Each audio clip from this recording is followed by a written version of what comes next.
Hi, Noel Morales here, founder of Connected Dots Learning, and one of the questions that clients should ask me is this, but they hardly ever do.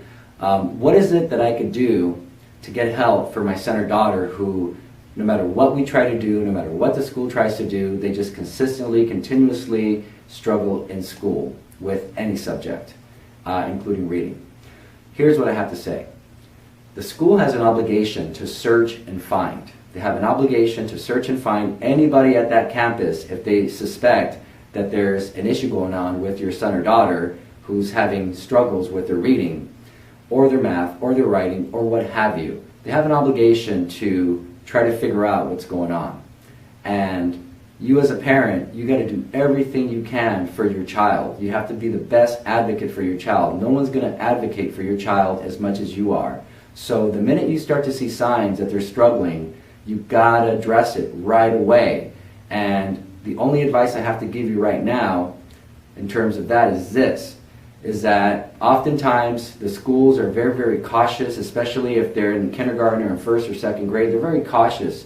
They don't want to jump to conclusions.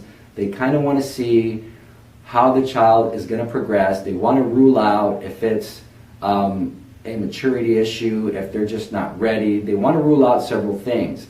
But we really don't have that much time to waste as parents, truthfully.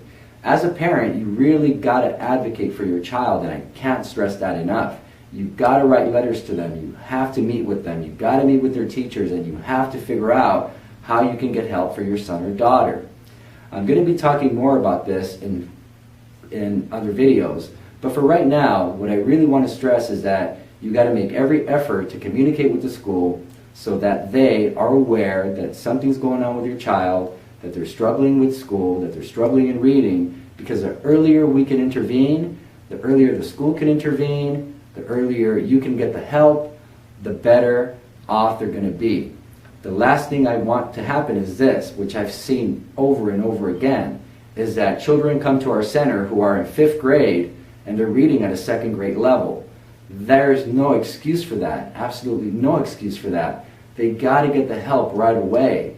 They absolutely, positively must get help immediately. Why are we going to wait that long? We shouldn't. You shouldn't have to wait that long. You got to write them letters. You have to ask them what type of services can aid and help your child improve. So I'm going to talk more about this in future videos, but for right now, I'm just going to say, be the best advocate for your child and seek the help that you need immediately. Don't wait, because if you wait, then they're just going to keep falling farther and farther and farther behind. Thank you very much, and I will see you at the next video.